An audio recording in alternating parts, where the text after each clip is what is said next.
So, ladies and gentlemen, welcome to our first plenary session, which I think concerning our panelists today will be a very dynamic one.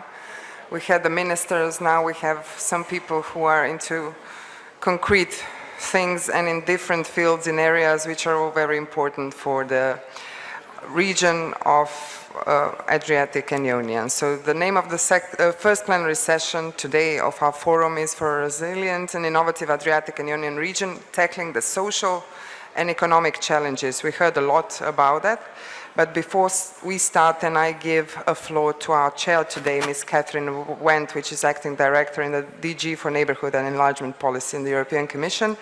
I would just like to ask you at the beginning not to forget to put your mobile phones on silent and tweet whatever you find interesting via our hashtag, which is hashtag EUSAIR, capital letters, but it's fine if you do it otherwise.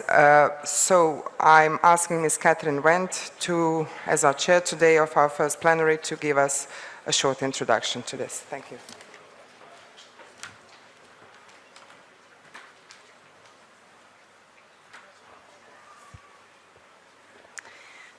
Thank you very much, Ivana. Thank you, colleagues. Let me add to the thanks already given to the city and the city of Dubrovnik and Croatia for welcoming us here. I am, being British, genetically programmed to talk about the weather, but I won't do so. For me, it's absolutely normal. So we had a very interesting opening session with the ministers. In our first plenary session, we will discuss how we can create a resilient and innovative Adriatic and Ionian region, how we can tackle the social and economic challenges which are facing the region. And this region, more than any other, needs to be resilient. It has faced its fair share of crises in the recent past and the not-so-recent past, and is at the heart of the biggest challenge facing us at the moment, the migration crisis. It is not, however, the only crisis that this region will face, and the EUSAIR rightly, with its 4 pillars, addresses the broad range of challenges and opportunities.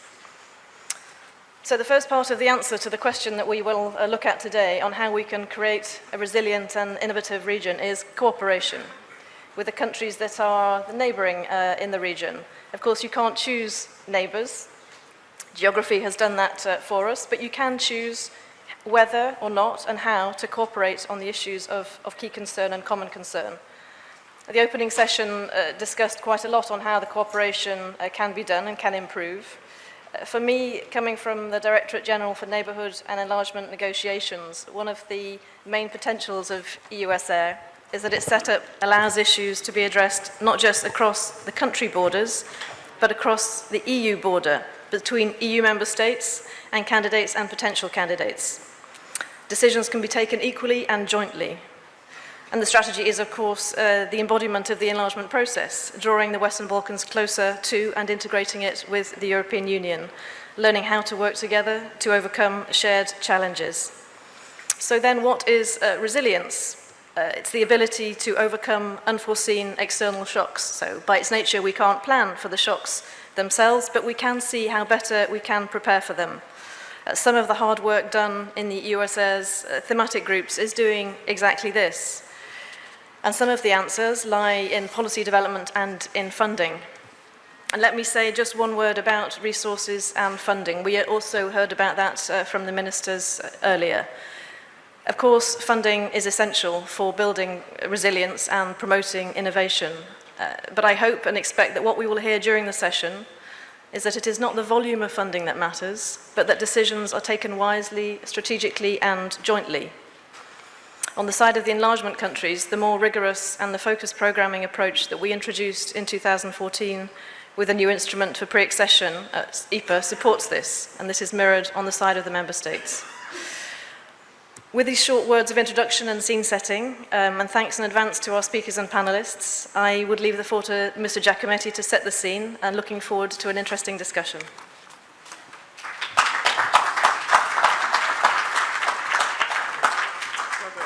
No, I just wanted to add, because we discussed it earlier, should I introduce you or should you introduce yourself, which is interesting. So basically, you are the contributor to the report of the European Commission's Joint Research Centre on the challenge of resilience in the globalized world, but you will have your own sentence of introduction also, so please.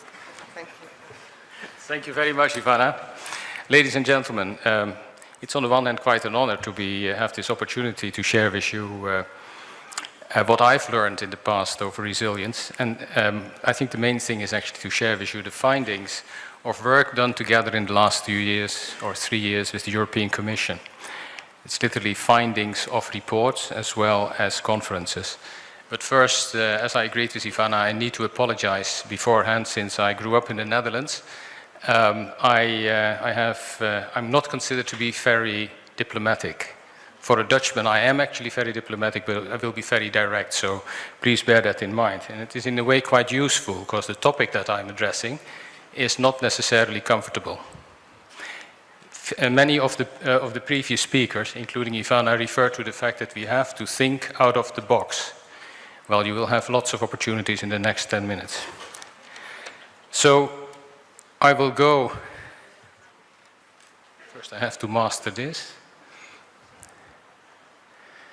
I will take you through 3 initiatives with the European Commission that all address the concept of resilience and the findings of these initiatives. And then I would like to take you what is seen as the 3 probably most effective ways of addressing resilience. I will come back to this slide as my very last slide, because that's what I've learned. It's very difficult with very complex issues to absorb that in one go, so I will come back to this. This is an old slide, as you can see. It happily ends in 2000. But what it indicates is that in the last 250 years, growth in relation to many things, be it water consumption, energy consumption, etc., has grown exponentially. Now, one of the problems of the exponential curve for human beings, including myself, is that we lack the imagination to understand what exponentiality means. It goes just too fast. So we end up in a space which we cannot imagine. And on top of that, it's not just growing all these things. Complexity has gone up like there's no tomorrow at the same point in time. Now again, there is a very unpleasant correlation made by many academics between complexity and collapse of civilizations. So that is something to bear in mind. So to go back to the first point that I made, what did we learn from building a resilient Europe in the globalized world, workshops, and the JRC resilience report that was completed about 3-4 months ago? It's in line with what I covered earlier on, is that increased globalization has brought about lots of complex interdependencies. And that's the intriguing thing. The more you look through it, is you find out that the financial economic crisis links into the climate change crisis, links into the digital society, health crises, etc., etc. One of the implications of that will be, if you look at it from a modeling perspective, that a major disruption in one of these areas will have a sort of domino effect, will affect other things as well. So what I would, one thing that came out, I was asked to draft a proposal of what can one do in a positive sense by the JRC, and so that is the last bullet. It's the proposal, resilience through trilateral collaboration, which means collaboration between government, private sector, as well as civil society. And I've had myself extensive experience in that in the past, whilst I was working in the energy industry and worked together with the automotive industry as well as governments around the world, including the European Union, of course, but also Japan, China, and the US. Now, the conference that followed this GRC report was the Global Trends Conference by the European Political Strategy Center. And this is what I found a very impressive summary by Anne Matler. She heads the EPSC and reports into the President of the European Commission. So I couldn't agree more that all the sectors in economy and society are changing at unprecedented speed. This is the exponentiality that she sees in a different way. And she has arrived at a conclusion as well that this requires the development of strategic foresight capacity. And I will expand a little bit on what is meant with that. It's literally thinking more and learning more about the future and how can you affect the future so that you're not caught out. This again is part of this whole complexity trend that is happening. If you are not in the thick of it, so to speak, of this thinking about scenarios, then you only look at a very small part. You only see a very small part of reality. And as I said earlier on, everything is interrelated almost. So one needs to be aware of the overview. How do you develop an overview? She furthermore mentioned that Europe now appears to be in a constant crisis mode. We recognize that as well. And therefore, she concluded by saying we need to move from management by one crisis after another to management by strategic foresight. Now, the third point of information was this EUSAIR communication, but much to my delight, I heard that Minister Kovac and his colleagues covered this extensively, so I can go to the next one, which is the recommendations, which they also covered extensively. And it's in the reports that you can find outside. So I totally can relate to all the recommendations, by the way. But what I feel is very much required is a sort of strategic foresight context to bring the various countries together in the region. That's what I've learned. You can only cooperate if you have a shared vision. And if you develop a shared vision through strategic foresight, then I can bet you that if you go through such an exercise of 1 or 2 days, you will do a lot of bonding because there's a lot of unpleasant stuff coming at you. At the same point in time, there's positive news around it as well, and I'll come to that. So, what are scenarios? What is strategic foresight? Scenarios are, well, if you say it poetically, they are stories of the future, but they are not just stories of the future. I mean, the way I look at it is, and that's what I've learned from the International Energy Agency, Shell is pretty big in this as well, the OECD. I've been lucky enough to have worked with a number of the top scenario developers worldwide. These scenarios are very carefully and realistically crafted based on models. So you make assumptions, you need to model it, and you see in what sort of direction the world moves. There's one particularly interesting one I find, and that is the scenarios that were made in 1972 by the Club of Rome. Some of you who are old enough might remember this. Limits to Growth, it was called, and they made 3 scenarios.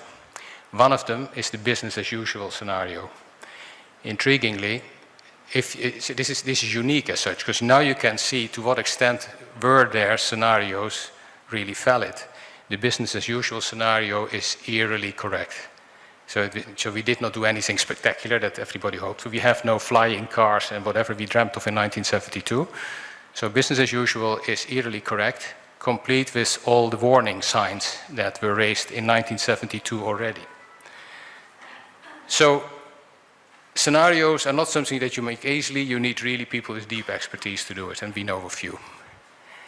Now, this is another part, is that if you then arrive at certain conclusions and you find some difficult messages, then it's very human to actually not be able to grasp it.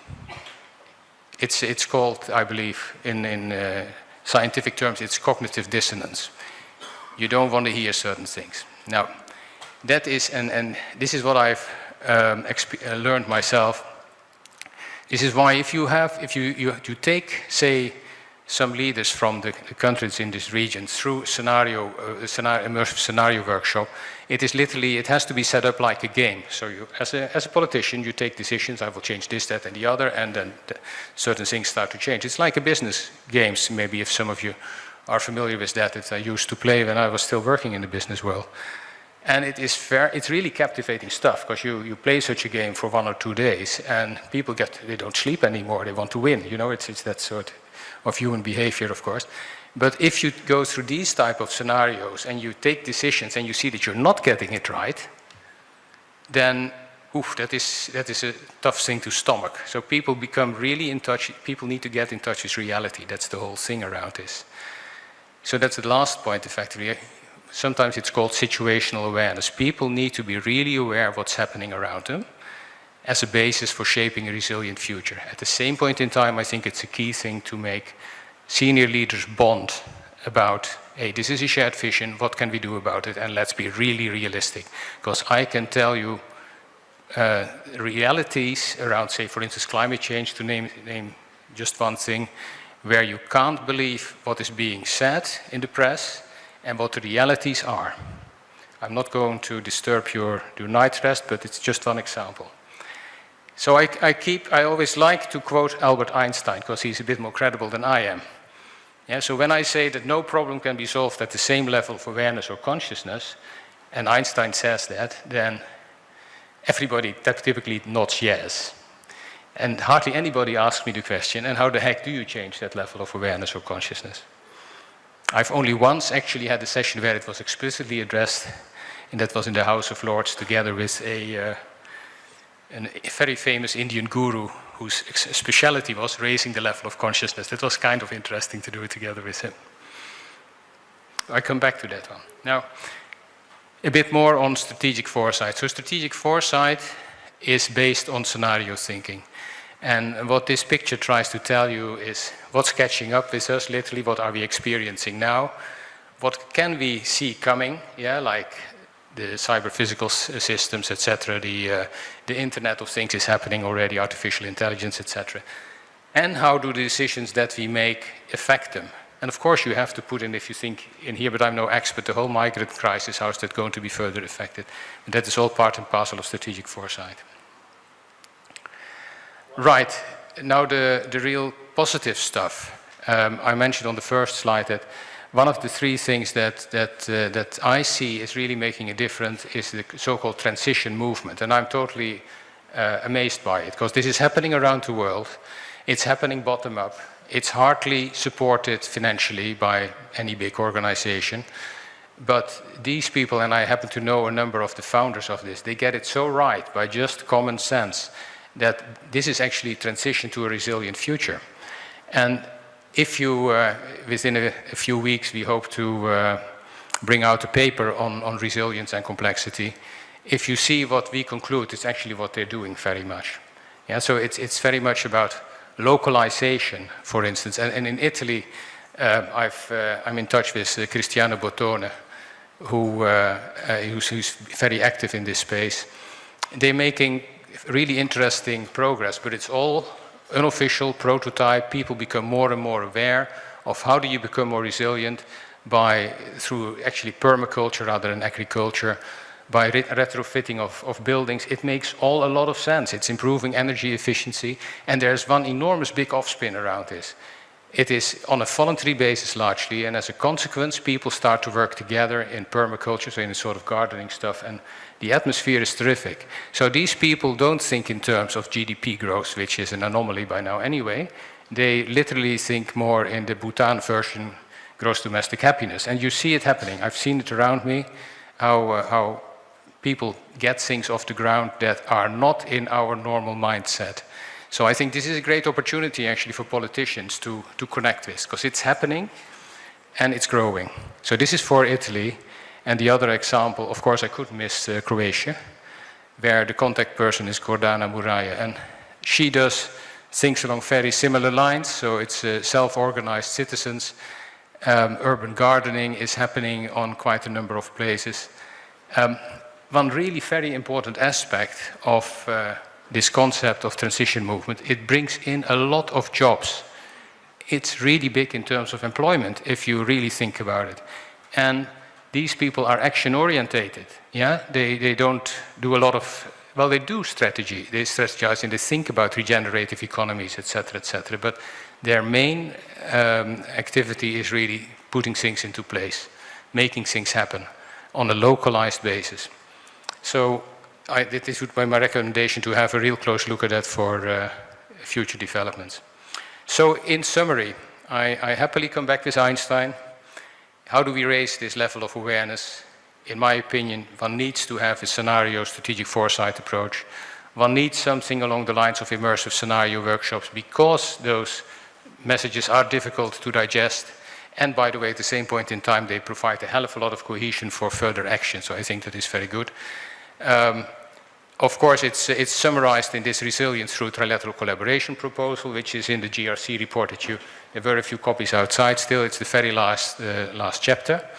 And I mentioned to you that transition movement might be a very inspirational example of how things could be developed for the future. So it is literally all about collaboration between like-minded leaders, which will be really crucial in this region to make things happen. Actually, it will be crucial around the world, obviously. And then a sort of last remark that I would like to make. So where I come from, my about 40 years experience in the business world is all about you start to develop a vision based on scenarios, etc. You develop a strategy. If you agree on this is what we need to do, you develop a plan. If you have the plan, then it's all about defining scope, schedule, budget, and the right resources. And that is the critical thing. I worked for 4 years in human resource development. It's incredible how difficult it is to find the right people to make real big projects fly. You need to have people with the right experience. You would not go to a dentist who has only read about dentistry. Yeah? You need somebody with a 20-year track record that gives you a little bit of confidence. And that is exactly what will be needed to make things happen, provided you agree with these lines. Thank you very much indeed.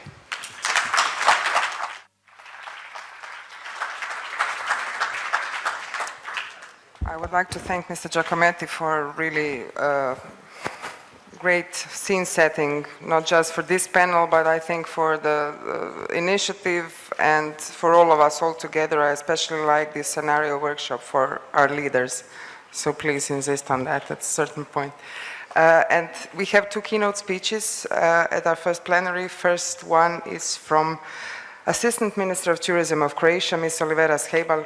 Please, the floor is yours. Thank you.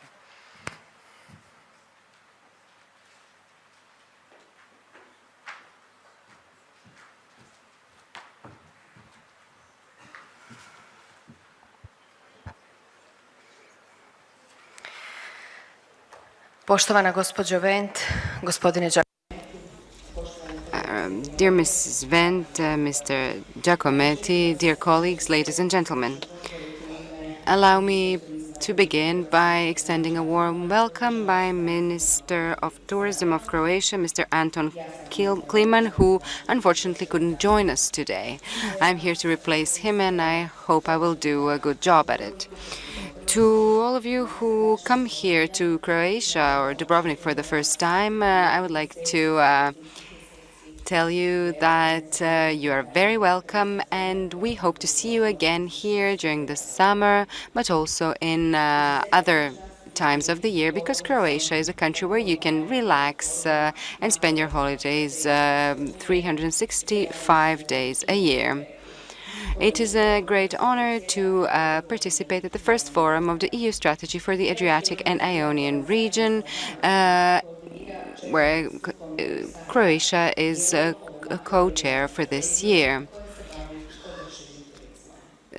This strategy covers, among other things, sustainable tourism, and tourism is extremely important for this region, especially from the perspective of different challenges: economic crisis, recession, unemployment, terrorism, and most recently, the migration crisis. Tourism is a very horizontal sector that has managed so far to successfully be resilient in the face of all these challenges and problems. That is why its role in economic and social challenges is a stabilizing role. Tourism is a very important economic sector for the Republic of Croatia. We have had 71 million bed nights in 2015. 13 million were from the Adriatic Ionian region. Tourism is an example of a sector of the economy that includes many other sectors, which is a motor for growth of these other sectors. All these sectors that come together in the form of tourism can help tackle many different challenges. One of the important challenges for our region is to find the measures and activities to prolong the tourist season to enable the creation of more jobs and more stable revenues. In order to attract tourists, not only from European but some third countries, we need to be interconnected with them but also with our neighbors.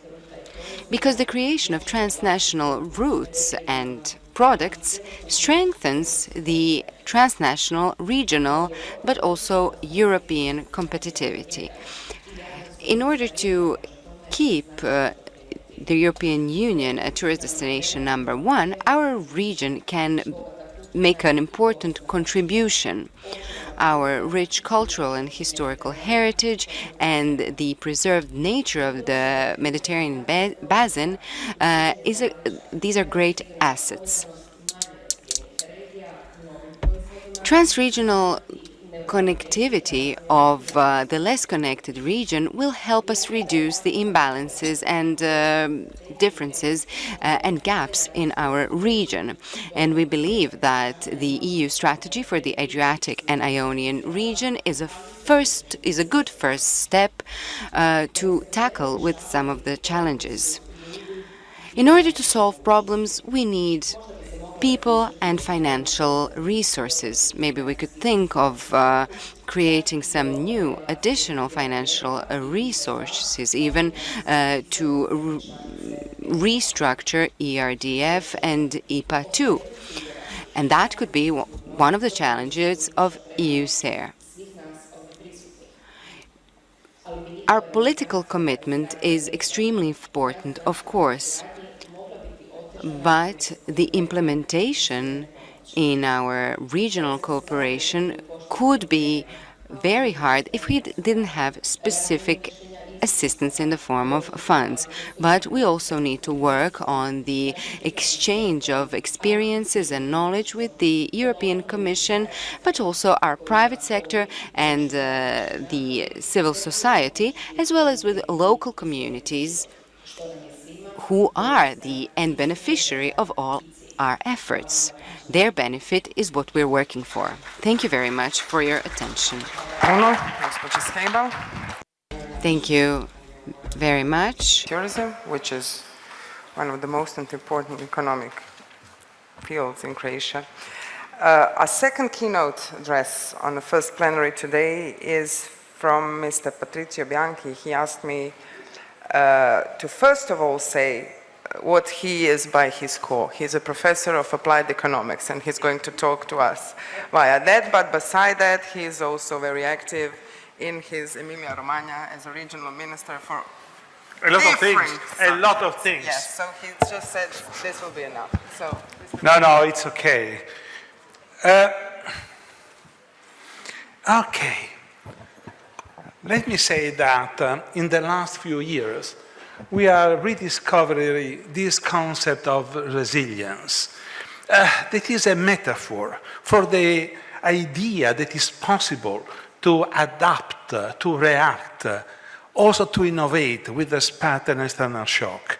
I think that this is crucial today because we have to move from emergency to development, and we have to take the opportunity also of this external shock to restart, but having very clear the idea that there is a strict relation between social resilience and innovative capacity. We can innovate if our roots are very strong. But on the other side, we have to very clearly mind that resilience is neither a gift, a natural gift, or a rent. Is an investment, is a social investment. Social investment in all those things which are constructing the community. We had in Emilia-Romagna a dramatic test of our resilience capacity. And it was this earthquake in 2012. What we discover in that dramatic event? We discover that our people, because of the story of civil society, they were able also to maintain the sense of community during the tragedy, but also that we have to implement policies that are involving everybody. This idea that you mentioned before of trilateral approach, this idea that the social dialogue is not just something that we can have once a year. This is the basis of community. And it's clear that when we started, we decided together to restart from the school. Don't forget it. Education, school, is the basis of our resilience, because this is the basic investment for our community. And let me come back to the present main shock, that is the present economic situation. The last IMF report last week, 2 weeks ago, said that also for the future, I hope that you can see, also for the future, we have to expect a too long, a too slow, low growth. Of course, when we are in a period of booming, everything is much, much easier. But to manage the community, to manage solidarity, to manage all these things that we said before in a period of very low growth is quite difficult. But let me say something. Also in this situation, we can find an opportunity for our region. In fact, looking at the data, we know that the area in the world that is maintaining the law of engine of growth is Asia, is China. But China is changing game now. From a country, a huge economy, simply looking to produce a very low cost, now China is day by day transformed in an economy investing in global infrastructure, like what you can see here, the 2 railroads and sea new Silk Road. That means that this is the main direction for the new investment and for the new activity of China and Asia toward Europe. But this is going through our region. This could be a shock? Yeah, sure. That could be an extraordinary opportunity. When we are speaking about transport, intermodality, don't believe it is simply between us. This is the main key investment for becoming crucial and relevant in the new global economy. And when we are speaking about the fact that our region now is the very high pressure area in Europe because of the refugees, don't forget once again, this is making our region the real strategic area for Europe, not just to face an emergency, but to transform this emergency in the development, and let me say something more, in the sense of identity of Europe, because there is a big difference between what we can call today human rights in what we, in the European tradition, call the droit de l'homme. Is not simply to save the minimum dignity of the people, is something more. It's the possibility to take everybody coming here to be real citizens of the new Europe. But it's clear that our region now has a strategic role that before was unknown in Europe. Take the case.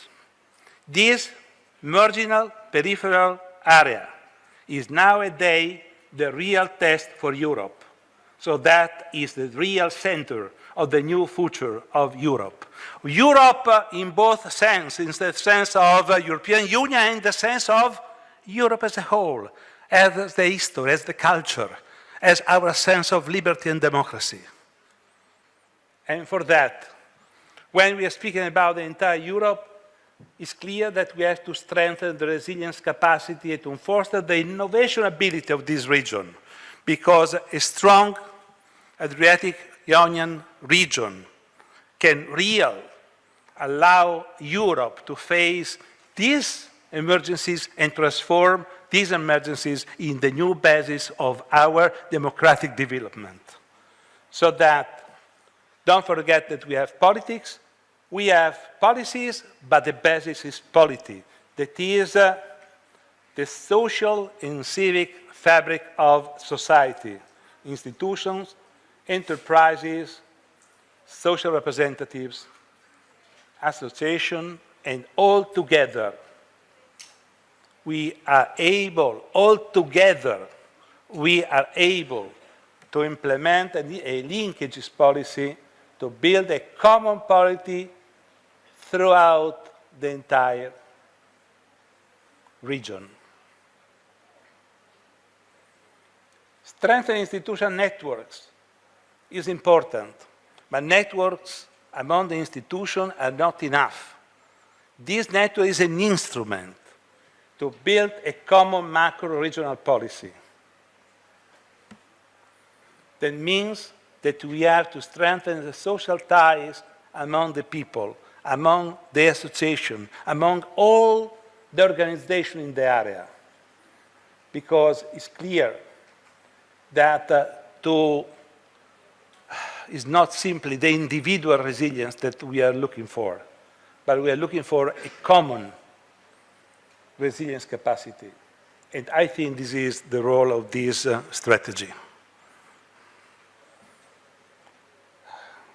Let me say a comment. Are we at the very beginning, or there are possibility to say that at least we have a number of institutions able to work together?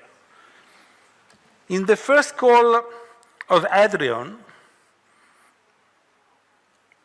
that I want to call a sort of instrument program of this strategy, we received 376 projects. A lot of attention to natural and cultural heritage. This capacity to understand that we have to recuperate our roots, but we have also to organize innovation. But we had more than 2,900, almost 3,000 partners. In the area, there are almost 3,000 organizations which are able to speak together, to work together, coming from all the countries. And when we are looking at Italy, we have also to take in account the complexity of the country. And if we are looking for the regions, we see that the different areas are really very balanced. But let me say that all this discussion must be to discuss about the identity of Europe. Europe cannot be simply a collection of countries, cannot be simply a collection of issues, cannot be simply a collection also of programs. When we are recalling the idea to have a strategy, this means to look in the future for the future, to have a long-term perspective. And let me say that a long-term perspective, to say that we need a long-term perspective is the best way to refuse the emergency approach. To say that in a case we have to be simply frozen between a financial crisis and on the other side an emergency crisis. But this means that we need also to start to use together the different instruments, the different policies. Different policies, but one vision. If we take this simple design, look at that. It's clear that territory and innovation are the real driver of change, of structural change. There is a huge literature about it. there are also programs. The two key ideas organizing the European policies are based on innovation and territory. But this is not enough. We have to recuperate also the idea of rights. Rights in the sense that Amartya Sen and the others said, the effective capacity, my capacity to do something, and the capacity also to produce resources. In this simple scheme, we have 4 different policies. Between territorial entitlement, we have social policy. This is not a different matter. It's the way to allow everybody to enter in the game. And our game is civil society. But after that, we have to allow everybody to build up their own competencies. Are the competencies of the people. They are the basis of innovation. There is no innovation without investing in our people. So that between innovation and provisions, they are innovation policy. But all these things, they have to come back on a territory. And the 4 together that we can read also on the European Social Fund, the European Regional Development Fund, Horizon Cohesion Fund. They have to be played together, not in different ways. We need, as public authority, to make an effort to learn to use together the different instruments.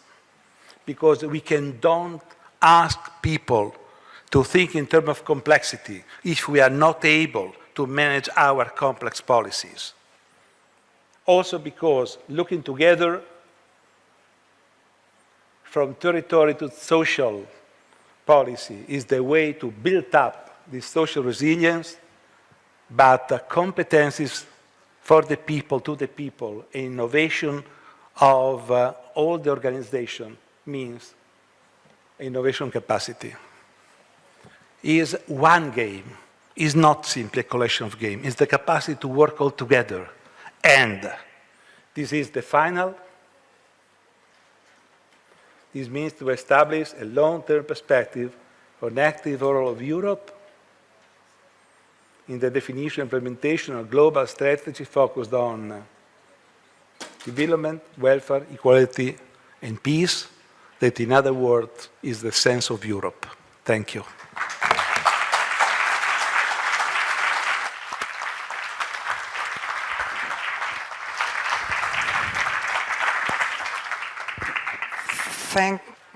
Thank you very much, Professor and Minister Bianchi, for once again opening our eyes and seeing around ourselves, which is, I think, the thing we always forget. I'm calling now my dear chair of the next panel, Katarina Wendt, and her panelists today. I really warm welcome to Tanja Dedovic from the International Organization for Migration, to Christiana Kalogiro, Governor of the North Aegean region, Greece. Tough times for your region, and I think good response of the people from that region, which is something Professor Bianchi was saying something about. I'm calling Mr. Dimitris Dimitriadis, member, former president of European Economic and Social Committee. Welcome. Mr. Marko Šantić, President of the Chamber of Economy of the Federation of Bosnia and Herzegovina, representing the Forum of the Adriatic Union Chamber of Commerce, and Mr. Hubert Gams, last but not least, Director, European Commission, DG for Maritime Affairs and Fisheries. So I give a floor to Catherine Wendt as our chair for the panel, and then we will hopefully, concerning this panel and our scene setter, and the keynote speaker, Professor Giacometti and Bianchi, can also be included in your Q&A later. So, panel is yours, Catherine. Thank you. Thank you. Thank you very much, Ivana. We have then the topic of a resilient and innovative Adriatic and Ionian region. I want to try, with the help of the panelists, to address this through three sets of issues. The first, migration. So the challenges that it has faced and the lessons that we've learned. The second on cooperation, I think at different levels between government, the corporate sector, civil society, and between business. And then finally, the resilience of a key part of this region, which is the coastal area, and how this can contribute to growth and jobs. So with this in mind, I will turn to Tanya, first of all, with a question. So Tanya, the International Organization for Migration has conducted work together with the Regional Cooperation Council on mainstreaming migration into the Southeast Europe 2020 strategy. I'd like to ask two questions. To what extent do you think this work can be transposed to the geographic space covered by EUSAIR? And secondly, what measures or actions are needed, in your view, to encourage internal labour mobility in the region, an employment niche characterised by labour scarcity? Thank you.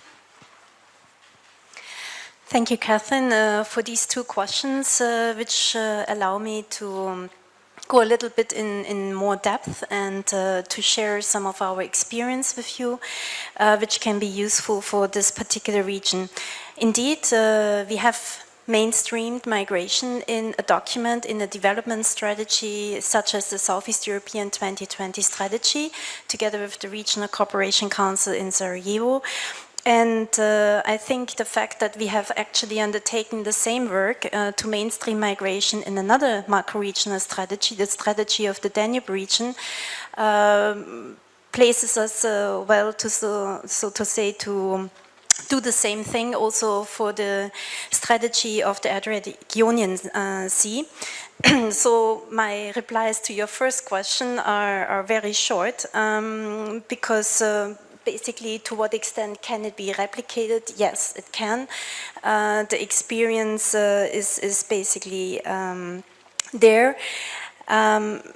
In fact, based on upon request from DG Regio, we have already taken a look at all the macro-regional strategies to see how and where migration can be mainstreamed in these strategies. And so we have already an idea where migration is missing. It has been pointed out this morning, basically also by the ministers from the different countries, where they see a need to address migration because of the most recent situation.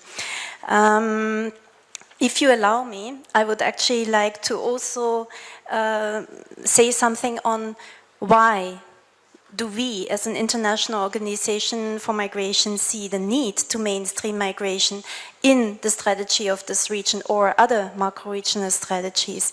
And it's easier now to talk about it because it has already been mentioned also by my previous speakers and by the ministers this morning. Migration is one of the mega trends of this century, and we as an international organization who is one of the largest service providers when it comes to humanitarian assistance, well, we see migration basically just around every corner, because migration will continue to challenge governments in various regions of this world because of food insecurity, water scarcity, climate change induced developments, wars, conflicts, natural disasters, and after all, also the lack of employment opportunities and growing populations in some parts of the world, and the surplus of jobs or vacancies that cannot be filled, shortages of labor and skills, and shrinking and aging populations in other parts of the world. Because of inequality, the income differentials that you have within each of the macro regions, the Danube region as well as this region, the lack of access to education, health, housing. So migration is going to continue, and I think especially in this region, it will simply shift. The so-called Western Balkan route has been closed. Someone said that this is due to coordination, and it has shown how countries can coordinate. But what will it mean? It will simply mean, and we can see that already in the rising figures, that migration will shift to Italy, and where just in the last couple of days the number of people rescued from the Mediterranean is increasing day by day. And to basically go back to what our keynote speech was mentioning, there is a need to move from the management by crisis mode to a management by strategic foresight. This is something that IOM as an international organization fully subscribes to, and there is a need to therefore actively encourage legal migration. Mr. Bianchi was talking about the need to move from humanitarian assistance to development, and this is what we are also promoting in our engagement in providing humanitarian assistance from Turkey all the way through the Western Balkan route, so to say, countries. We are promoting that there is a need to move from providing shelter to the people and humanitarian assistance to also look how can you benefit from this type of migration? How can you allow people to build their potential? How can you allow people to contribute to the societies where they're basically stranded and where they are going to remain, where you are also going to face increasing return migration because of readmission agreements. And it is forward-looking if you grasp this opportunity to let these people contribute to your societies rather than paying for them because you need to keep them in detention, or because you need to pay for forced or return or deportation, or because you need to pay for them in prisons. There is an opportunity if you basically manage migration, if you allow for legal migration, that you can benefit from the skills and from the competences that these people bring with them in their search for better lives, or because they are really running for their lives, because they are running from wars and conflicts. Not least to say, and it's a bit of a shame that all of our ministers of foreign affairs have left already this session, migration has a clear link to development. And countries like Bosnia or Albania or Serbia have sizable diaspora communities. We are working with the government of Albania and also the government of Bosnia to work on diaspora engagement policies so that people who have left the countries can also contribute to the development of the country. This is not to be neglected because of the size of the diaspora communities that we have in this particular region. And, but for this to happen, it requires a radically different political discourse. It requires comprehensive migration governance, and I was really happy to hear from the ambassador of Italy this proposal to establish a regional cooperation mechanism, or let's call it a regional consultative process, in this particular region.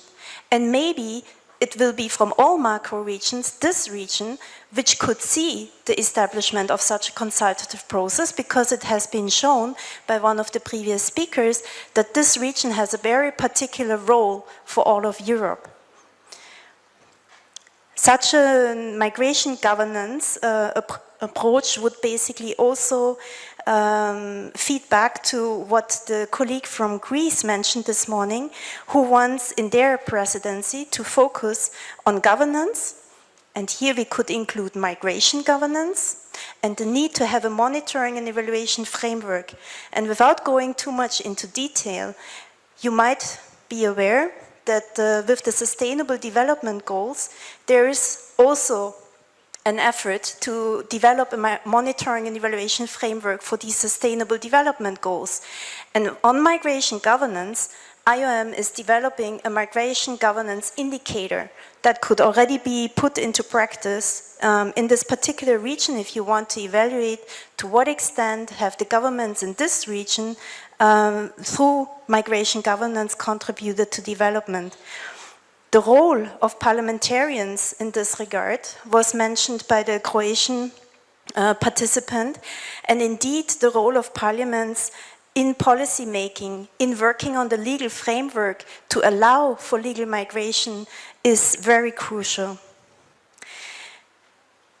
And last but not least, in order to be able to think and to plan for migration in a different way, rather than only responding to the crisis and to think in terms of emergency, if you want to look forward when we talk about migration, there's of course a need for evidence. You need to analyze migration data and migration trends. And for the region of Southeast Europe, we have done so together with the Regional Cooperation Council by producing a report on labor mobility as a factor for development for this particular region. And this can be done on a regional level, of course. It should be done for a region that wants to engage on this. But because our keynote speaker was also mentioning the strategic foresight and the need for strategic foresight, for this there is a need to also look at migration at the global level, and IOM is about to launch a global migration trends analysis based on models, and where we are basically looking what are the future scenarios on migration, so that we can plan for migration. And this is also going to feed again into the work of the migration governance framework to support governments on governing migration in a way that it can fulfill the sustainable development goals. So I have taken more time than it was assigned to me. Do you want me to also answer the second question, or should we take another round? Yes. Thank you very much, Tanya. And thank you indeed for talking more broadly. You've talked, interestingly, about the need to move from crisis management to strategic foresight, and about the need to look at migration as a global issue. At the same time, it's a very local and relevant issue and a crisis issue still in this region. And now I'd like to turn, therefore, to Christiana. The spotlight is really on the refugee camp, Moria refugee camp in Lesbos, the visit of Pope Francis last month with the ecumenical Patriarch Bartholomew of Constantinople and Archbishop Hieronymus, really showed to the world the magnitude of the impact of the refugee crisis on your region. The region has been resilient so far, receiving and hosting a considerable number of refugees and migrants. And the people of the island, and I think this has been seen around the world, have shown solidarity and an exceptional humanitarian response to the crisis. Could you tell us a little bit more about your region's experience and what you think you have had to do in order to be resilient and to deal with a crisis of such a magnitude? Thank you. Thank you. It is true indeed that the common visit of the Pope sent a very clear message to the whole world regarding the refugees crisis. I'm sure that you know the situation in Lesbos. You've seen it in the international media, not only during the Pope's visit, but also during the visits of many politicians, film stars, etc. All trying to underline the same thing. We cannot leave the refugees alone. But let me tell you that no one can understand the burden the people of the islands have to lift on the daily basis.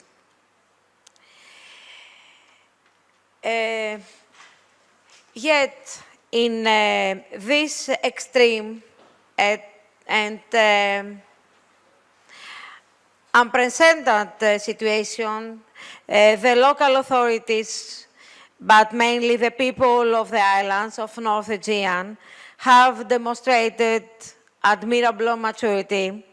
They resisted against xenophobia and racism and become examples of humanity and solidarity. Our region was one of the forefront of this effort, providing support both to the local authorities, but also to the government and the EU institutions. We designed the funds and human resources in supporting the logistics of first reception, especially at early stage, and we ensured food and supplies for the camp when needed. The region of North Aegean was also the first to seek for international support. We addressed the European Commission and put pressure for urgent actions. We successfully submitted a loan and a grant application to SEB for refugees shelter. We started in the framework of CPMR political actions to put pressure on national governments when at the same time we were exchanging experience and ideas with regions from all over Europe.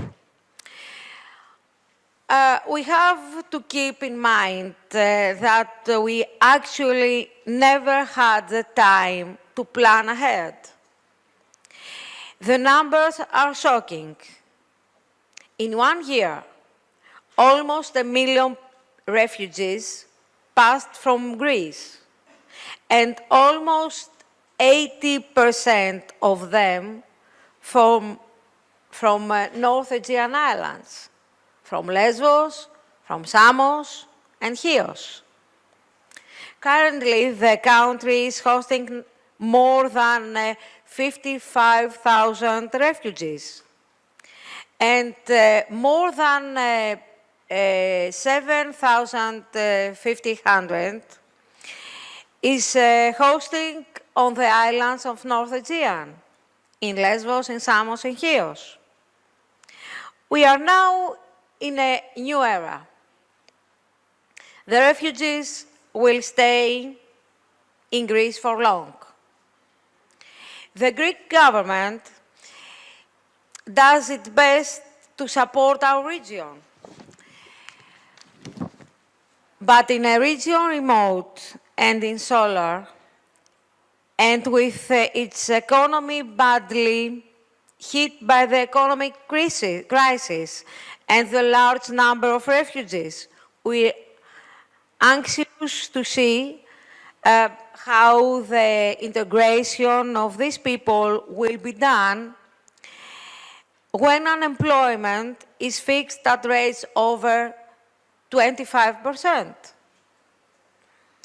Unfortunately, it is now clear that it took Europe a long time to accept the new reality shaped by the refugees crisis. It didn't reply to our first calls for immediate intervention and support.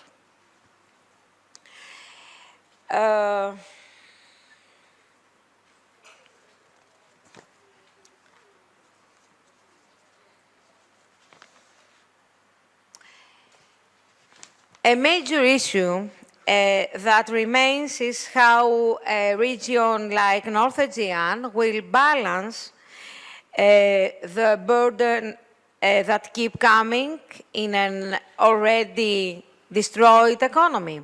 How will it attract investors in framework of the Commission's new philosophy and new financial tool? Should perhaps the immigration issue be included in the criteria of the Juncker plan. We asked me what a region has to do in order to efficiently handle such a situation. Unfortunately, European regions has only partly helped. If we want to be honest, we should decide on a holistic action for the immigration issue at the European level, not only at the level of member states, but also at the regional level. Besides, it was the European regions which first sent the message for solidarity. When the member states avoid to take responsibility, the regions stood in solidarity,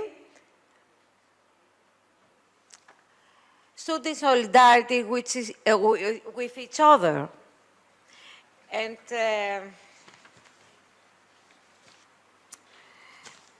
our region, but also Europe as such, is facing maybe the biggest challenge of the last decades. A financial and a social challenge. A challenge that it is clearly political. We asked to carry a burden that is much heavier than our capacities.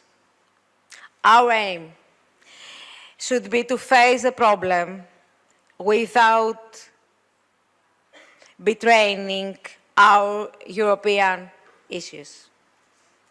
Thank you.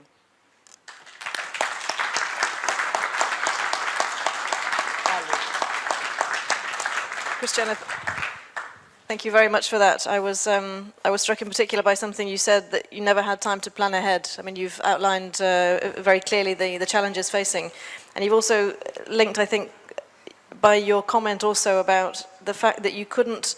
How can you deal with the challenges you face when the economy is also destroyed? How can you attract investment?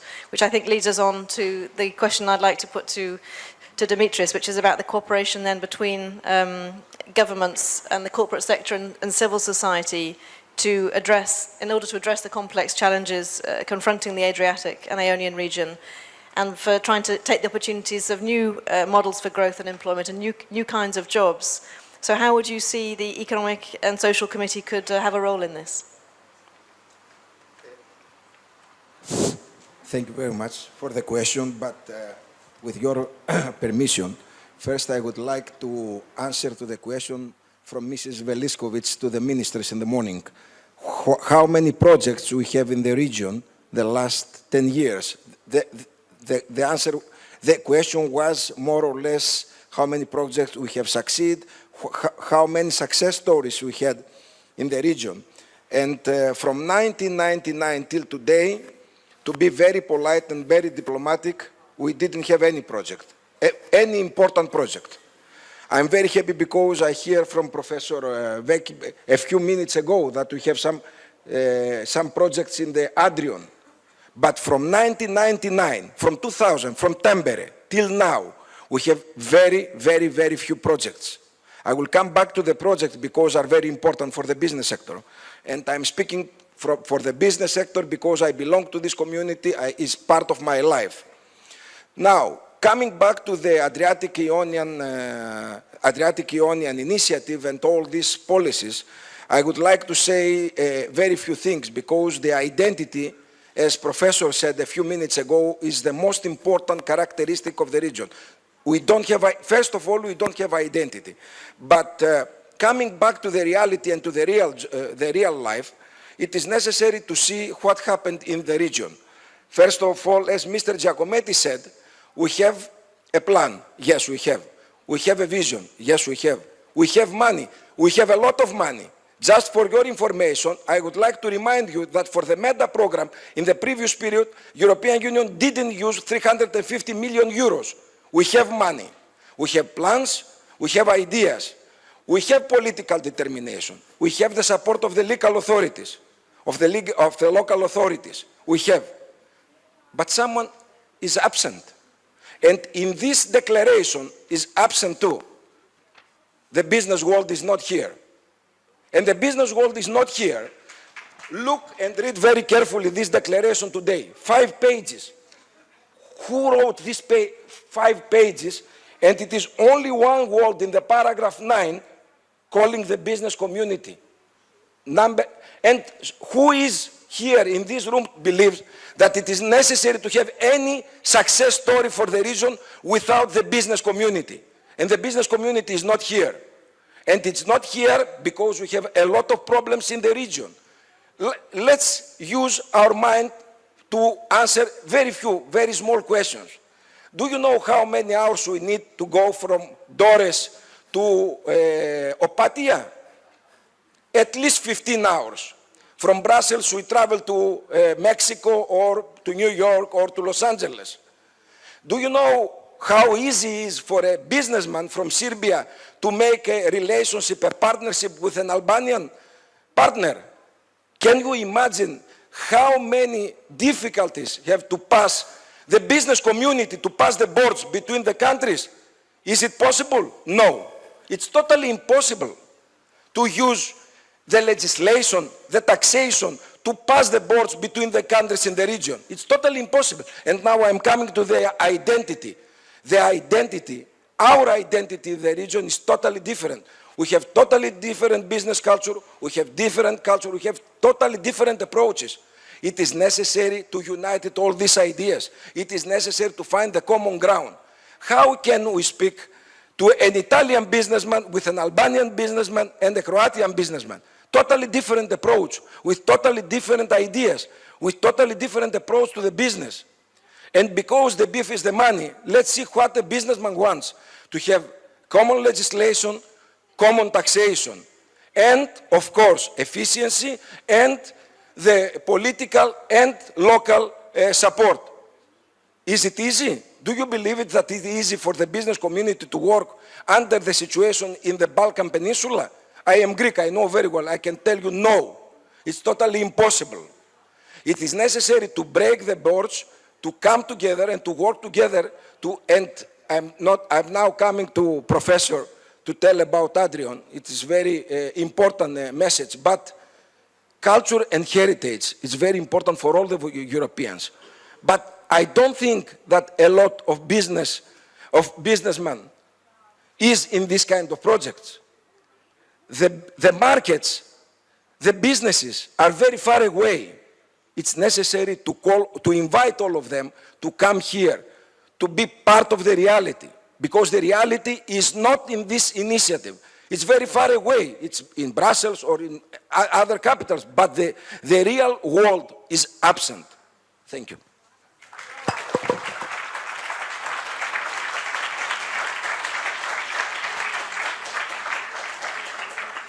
Thank you very much. I think that woke everybody up, and it was an important message for us to hear, which is that without business, nothing is going to happen in this region in terms of innovation and economic growth. I think it was an extremely clear and welcome message. Can I turn to Marco, because you're here representing the Forum of the Adriatic Ionian Chambers of Commerce, and I wanted to ask you about how the Forum of the Chambers is promoting partnership amongst the different countries. The comment that Dimitris made is that it's very difficult to cooperate across borders. It's very difficult. There is no common business culture. Is this something that you're addressing, that you're somehow able to work on through the Forum?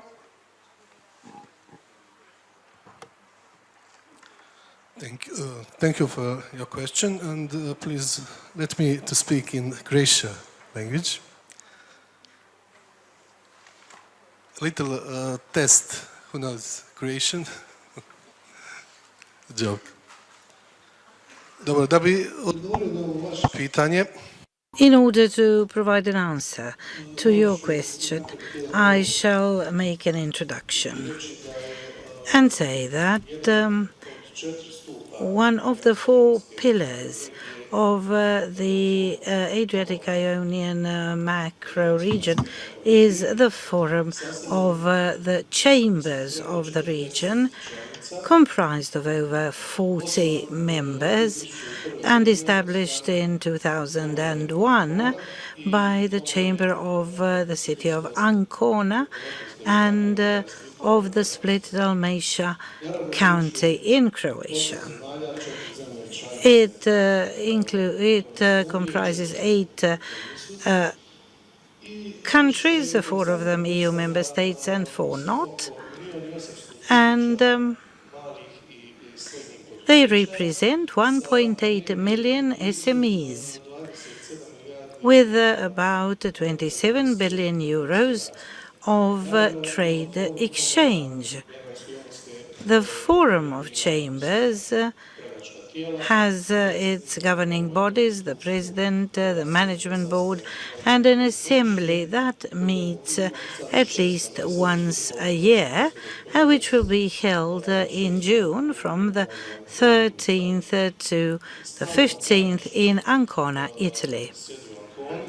The secretariat is in Ancona at the chamber there, and assemblies are held on an annual basis in different countries and cities.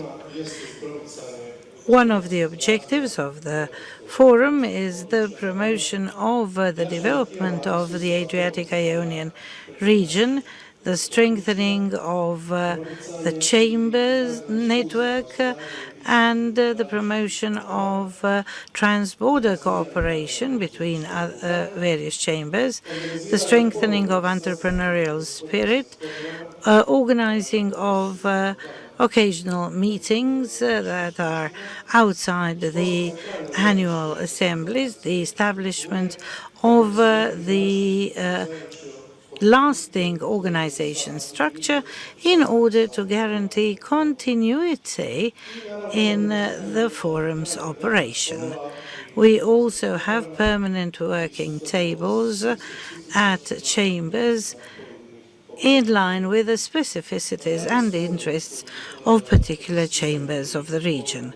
All those working tables that are a part of the forum are compatible with the strategy of the Adriatic Ionian macro region, and it is the blue growth, Italy and Montenegro, regional development, Italy and Greece, then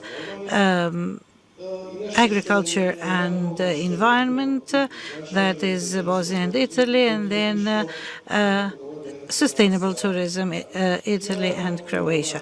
And we have a working group on programs, and the conclusions of all working tables are submitted to the working group. Programs are filtered there, and that is where they are presented from, along with the project proposals. The problem with the system of chambers is that each member state has its own system of chambers. If you take the example of Bosnia and Herzegovina, it is a very complex one. There are 2 entities in Bosnia and 1 district and the state level. And within 1 entity you will find 10 chambers. In the Bosnian Federation there are 10 counties or cantons and 10 chambers. Then there is 1 umbrella chamber, 1 for Republika Srpska, 1 for the Brčko district, and the foreign trade chamber. Each of them has its own goals and objectives and follow their programs, and in a way constitute a burden to the economy, because in some cases, in particular sectors which are not as apt and agile as others, that certainly does not percolate to the small and medium-sized enterprises. Within the region, those have to be members of the chamber. The associations within the chamber system should help them attain their goals and articulate their requests to and demands for the government. And I have to say that since the last mandate of the President Giampieri, who was at the head of the Chambers Forum, we started working with small and medium-sized enterprises. Large ones don't need chambers. They reach the governments of their countries more easily and solve matters directly. And chambers are necessary for the SMEs. It is through conferences and trade fairs, and about a month ago there was a big fair in the city of Mostar in Bosnia and Herzegovina, and there was a political summit there as well. All the presidents and prime ministers from the region met there, from Italy, from Croatia, Montenegro, Bosnia, Herzegovina, Serbia, Slovenia, and so on. And there was an international conference which we organized with a forum of chambers. And the topic was that of agriculture. And the other was renewable energy sources. So we operate in that way, link up and network at events and fairs, and try to promote the cooperation of SMEs in the region. Let me cut the long story short. There's one more thing we are particularly proud of, and that is Adrian, owned by the Forum of Chambers, and the objective is to assist operators in tourism. It is possible to network among the enterprises and SMEs in tourism and attract visitors from faraway destinations that will provide assistance to small operators in tourism to offer their capacity and to visitors from faraway parts of the world. And also we believe that it will help tourists with by identifying the destinations in this region. Thank you. Thank you very much. You underlined the complexity not just of the Bosnia-Herzegovina system, but of the difficulty of each country having their own system of chambers. But nonetheless, the cooperation that you explained is obviously valuable in terms of sharing experience and hopefully building a common business view over the region. Let me turn to the third of the issues that I wanted to address, which is the resilience of the coastal regions and the contribution that can be made to growth and jobs. And let me turn to Hubert. So your DG in the European Commission Maritime Affairs and Fisheries is very much involved in the implementation of this strategy, and in particular, of course, the Pillar 1, the blue growth. As I've said, the blue economy in this area, as other areas of Europe, can make a major contribution to growth and job creation. How would you say that we can make the Adriatic and Ionian seas and the coasts more resilient from a social, economic and environmental perspective? And what, if any, are the missing or underexploited drivers for change? Thank you. I was very much impressed by the reference that Minister Miro Kovac and Commissioner Corina Crețu made earlier today about describing the Adriatic-Ionian region as ancient Europe, as one of the cradles of European civilization. And I think it's the overarching objective of the EUSAIR to ensure also a bright future, or to make a bright future for this part of Europe. But this will only be possible if we are resilient and if we come many big hurdles that were very eloquently described by Mr. Giacometti and Professor Bianchi earlier in this session. Indeed, I think threats like environmental pollution, climate change, the refugee crisis that you described very, very eloquently and impressively, and migration are putting the region under a growing pressure.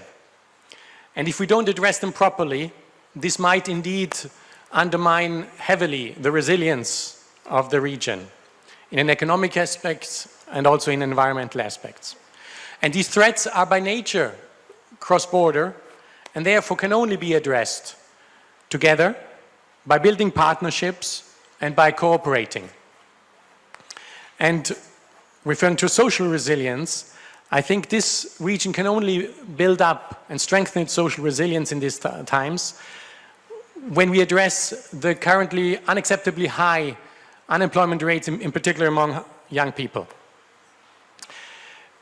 Many answers to the above challenges, we try to put them already into the action plan of the EUSAIR, and now they need to be implemented. And this is of course easily said and much harder to do, implementation. Designing a plan is always easier than implementing it. Other of the challenges will need further reactions. But under Pillar 2, Connecting the Region, the strategy aims to increase safety and security at sea by monitoring maritime traffic. This is one example. I want to say that I see a strong link between security, stability, and economic development. Economic development is definitely a crucial aspect of having stable, safe, secure societies. But on the other hand, there is no economic development without security and stability, in particular if you want to interest business to invest. Seaborne threats need to be tackled collectively, and therefore the EU member states, together with the Commission, developed 2 years ago the EU Maritime Security Strategy. And it envisages better cooperation between all actors, civilian actors, authorities, public authorities, military actors, and it also involves third countries because we clearly need them when we want to cope, for example, with migratory flows. A common surveillance of maritime space is also an element of this security strategy. When we look at safety and security, we have to consider all the different activities at sea, including fisheries, offshore operations, and maritime transport.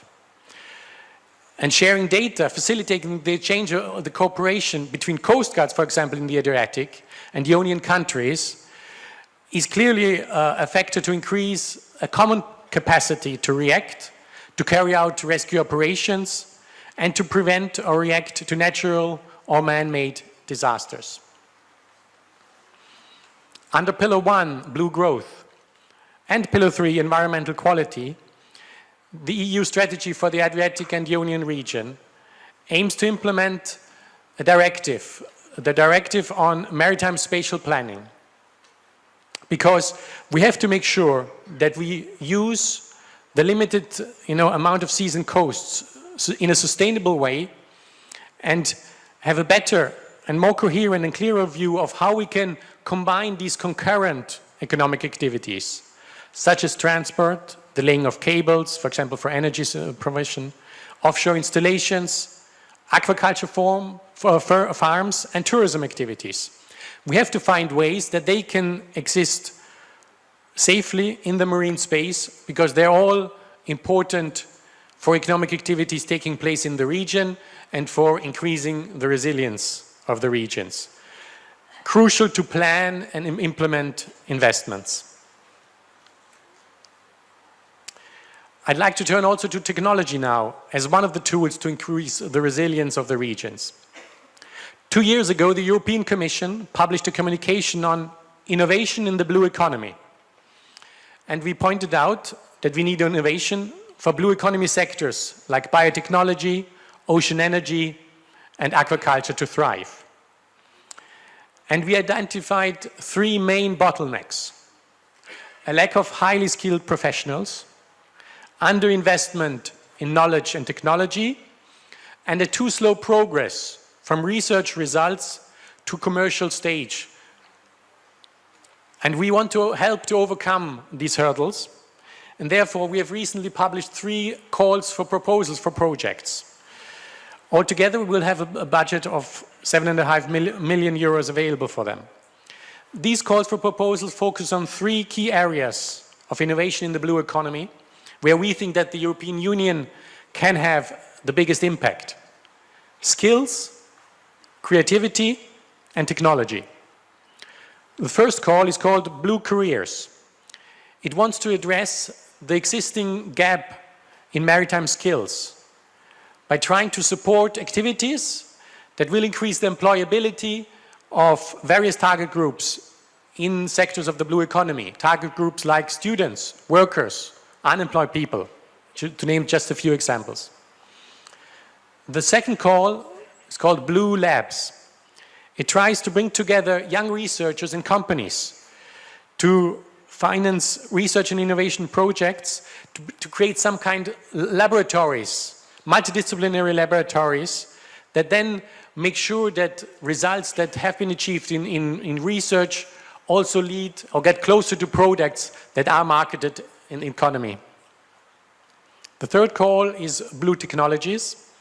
It wants to bring together transnational public-private partnerships to develop the technology areas in the maritime area and to increase the chains of value that can be created by these activities.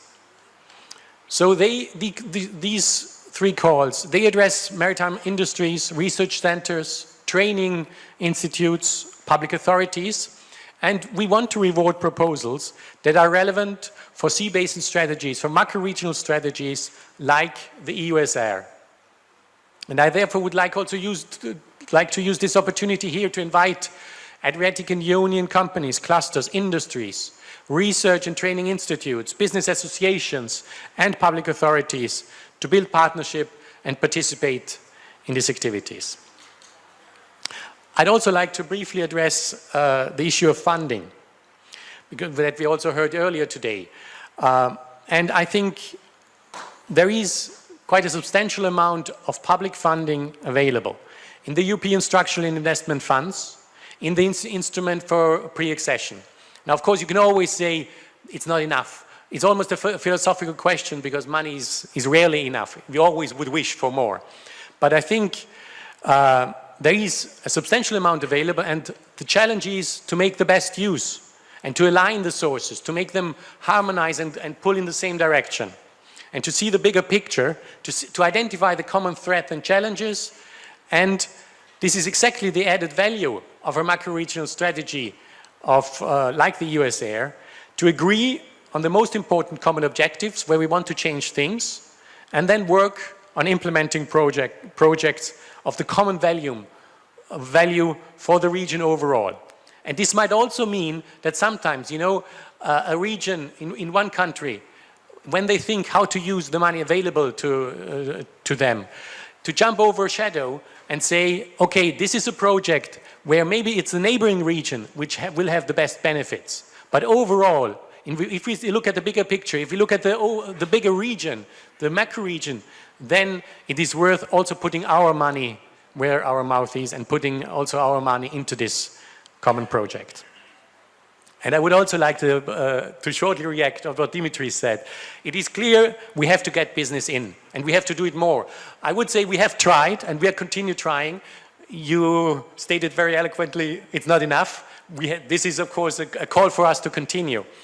But it's also clear we have to break borders. But I think there, Europe and the European Union is, since the start of its existence, in the business of breaking down borders, of trying to make business possible across borders, of getting, and we have to challenge, of course, to get people together, get business people together. But I think, for example, this morning, there was a very impressive business-to-business event taking place in this building, where I saw many people coming together, talking to each other. And of course, the big hope is that this is many, hopefully fruitful business relations have started today here. We have to do more. We will continue to try harder. Thank you.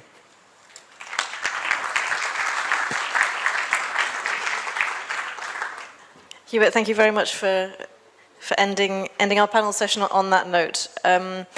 You also touched quite importantly on the question of the lack of skill and skilled individuals for the blue economy, which in fact is coming right back to the second question that I asked Tanya at the beginning. So perhaps we can come back to that in the question and answer session, because it's obviously an important issue about the mobility of skilled labour around the region. We're basically at the end of our time. Can I just I want to say 2 sentences to try and draw a conclusion of what I think we've heard from all of the panelists, and also from the keynote speakers, which set our scene so well. I mean, I think that resilience is lying in finding a common vision of the challenges which are facing the region. We need to find, Jack, you said it, collaboration between like-minded leaders, and working together across all levels of government with business and civil society, and that we need to deal with the crisis and adapt to the new reality before we're able to deal with economic growth and looking forward in the development of the region. I think with this I will hand to Ivana for the question and answer session. Thank you so much, Catherine. So please, hands up who has a question. We'll go one by one. We have in the back row.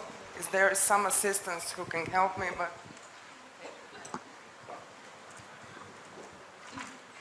Thank you very much. Efka Heder, Southeast European Center for Entrepreneurial Learning. Mr. Dimitridis, Mr. Shantic, thank you very much for stressing the need for encouraging and supporting entrepreneurial culture. Thank you very much for increasing and actually stressing the need for the skills. I'm coming from the institution initiated by the chambers from the Southeast Europe, supported by the DG NEAR project, and actually I would like to ask a question related to what was shared by Minister Bushati and the respective commissioner. Needs for the efficiency of the resources and possibilities for cross-regional projects. So the question, is it possible that the projects who shown and who are evaluated as the best practices for the pre-accession countries be also extended as a possible activity for the Adriatic Ionian region? Thank you.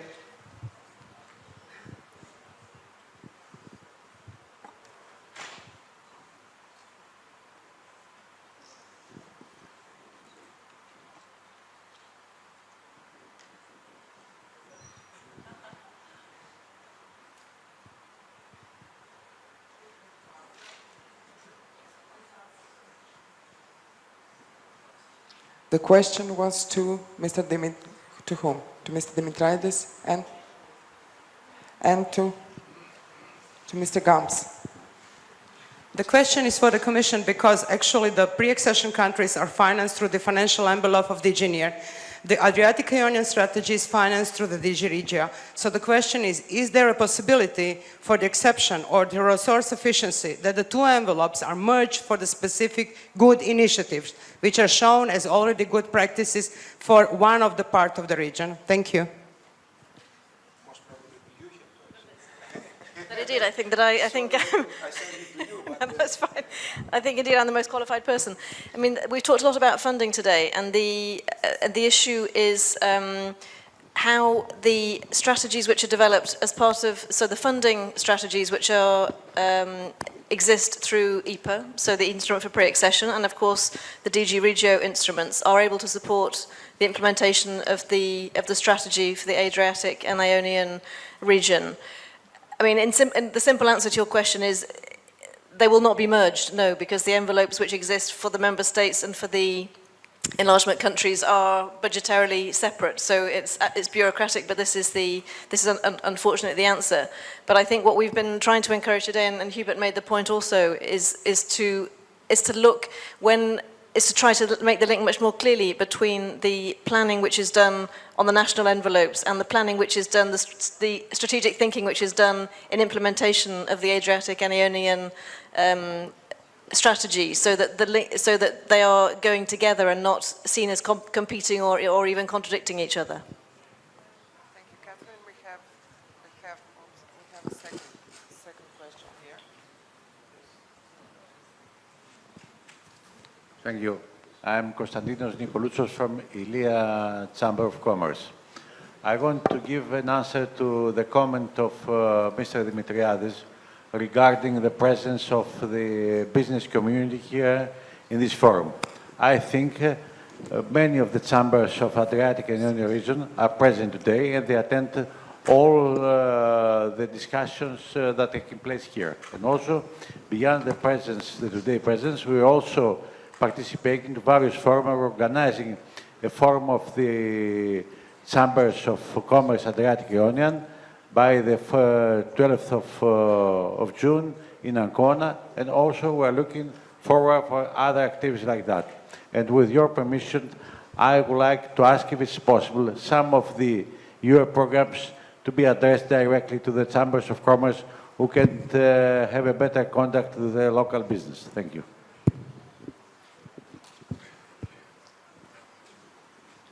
Okay, the question was for Mr. Dimitriadis. Yeah?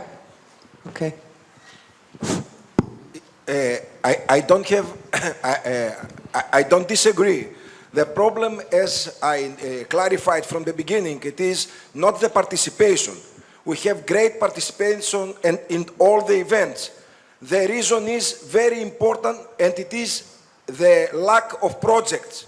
We haven't seen in the region money and projects. This is important for the business community. What I clarified it is that it is necessary, not the business community and the chambers and the associations to be here. I don't care about that.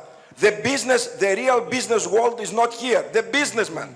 And I am member of the Thessaloniki Chamber of Commerce and I represent the Greek commerce in Brussels. But I am not the real business. Here I am as member of the European Economic and Social Committee. The real business is the businessman, and the businessman, they don't leave their jobs to come to these kind of events if they don't find real goals and real perspectives. And Hubert said that they had very fruitful business to business this morning. So basically you can sit and have coffee after this and see who is here, who is not. This is very good news. Okay. Let's see, but I will answer next year to Athens what kind of these business meetings are successful or not, because after 12 months we have seen a lot of these kind of missions, a lot of these participations, but finally no job, no relations, no job, no money. We have a question here. I'm Ivo Gerga from NGO European Movement, or Europe Without Frontiers, and in front of Global Roundtable Croatia, Brussels. My question is about the problems that are already raised in presentations, and it is the obstacles that we are surrounded in the region. Obviously, they are on a higher level than in the rest of Europe or in Western Europe, especially if we look on three major players in the strategy or role we are speaking about. That means the political area, the business area, and the civil society. According to some presentators, it's obviously we are missing some presumptions or some obstacles that we have to bypass somehow, or to resolve, to improve the role of the business and, of course, the role of the civil society. So the question is, what are the major obstacles among these three basic players? Up to, it is, well, depend on, yeah, thank you. Ms. Dedovic, please. Thank you. So, if we look at the issue of mobility again, I would say that is one of the issues, and we know it, of course, a bit better from the region of Southeast Europe, the 6 West Balkan countries, but I would think that most likely the issues are pretty similar also in this region, including the EU member states, and that is very much of concern. I would think of the business community, and that is the lack of skilled labor, and on the other hand, the high unemployment that was also mentioned. And within the Southeast European region, with the Regional Cooperation Council, we have identified what are the reasons why there is not the mobility that we need, not in the sense of creating new jobs, but in the sense of allowing people to move to where the jobs are. Because there is labor mobility also within the 6 West Balkan regions, Montenegro being the prime, let's say, destination country within that region, but that mobility is not regular, it's not organized, it's not managed. Yeah?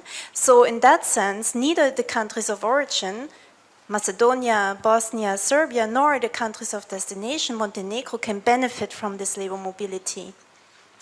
And what we are promoting when we talk about the need for labor mobility, when I talked previously about trying to see the migration as an opportunity rather than simply as a crisis or a threat, is that you need to, first of all, put the policies in place that acknowledge the potential of labor mobility. Then you need to do basically the work with the visa and the work permits, what you mentioned, that it's almost not impossible, but it is really tricky for business people within the Western Balkan region to travel from one country to another to meet and to do business, for people to participate in fairs where they can basically present their services and products.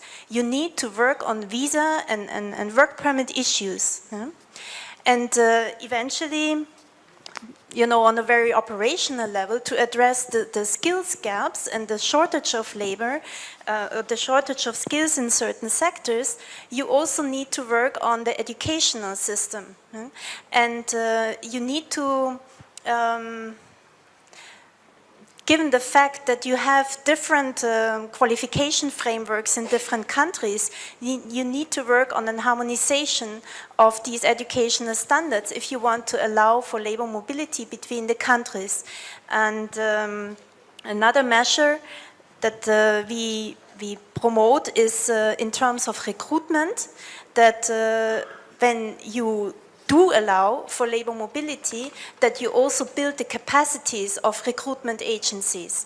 So here you have an issue of, let's say, public employment services or other recruitment agencies in some countries who still have to improve their capacity to basically deliver the high quality services that employers in countries of destinations would expect, and also the high quality kind of candidates that the employers would expect. So I'm talking here about, you know, the need to bring the standards of public employment services closer to what we are used to, let's say, in euros. So, yeah, this just to mention a couple of things why we see the need to improve labor mobility to address certain skills gaps. And as I said, I think we should not only look at the labor mobility within the region, within the participating countries, but also look at the skills and competences that the people that have passed through the region and that will continue to pass through the region, how they also can be included, and how business and how the business community can also benefit from these skills. And that needs validation of competences and to allow for labor market inclusion as early as possible, and then you can also benefit from these migration flows rather than fighting them or trying to stem them at all costs. We just have one intervention concerning this by our scene setter, Mr. Giacometti. We'll have the last questions and then we will wrap it up. Thanks. Thanks very much. Yeah, this is maybe oversimplified, but somehow I think that if you think in terms of labor, you all think very sophisticated. But if you think in terms of a shared vision of where is the world heading for, yeah, and then there are actually scenarios that are pretty unpleasant where you want to be more and more self-sufficient. So it's all about how do I have enough food, how do I have enough energy, etc., etc. I think it's really worthwhile that everybody who is in this space has a real good look at the transition movement in that sense, because that is incredibly down to earth. It is, you can think in terms of resilience that a collapse could happen which would affect all sorts of everything, your food supply, your heating or cooling, depending where you live, your housing, etc. And that is where transition movement is very much down to earth. It's not about even crossing borders or setting up new industrial initiatives. No, it's your basic needs that needs to be addressed. And I would start on that basis and then become more sophisticated around it. I think that is what I find really sobering. If you take, I live near London. If you bear in mind that the city of London can't be sustained by the United Kingdom. Yeah, it's that sort of thinking. If something happens, we have a problem. And so I would really take the transition movement, say it's a shared vision of how are we really resilient in difficult times. Thanks. Thanks once again for the perspective. And we have the last question. Talking about business, I represent the Italian Marina organization and also the international one. One question for Mr. Ganz concerning, in his opinion, the amount of funds that could be devoted to maritime tourism, coastal tourism in this macro region, which is specialized in this kind of activity. Thanks.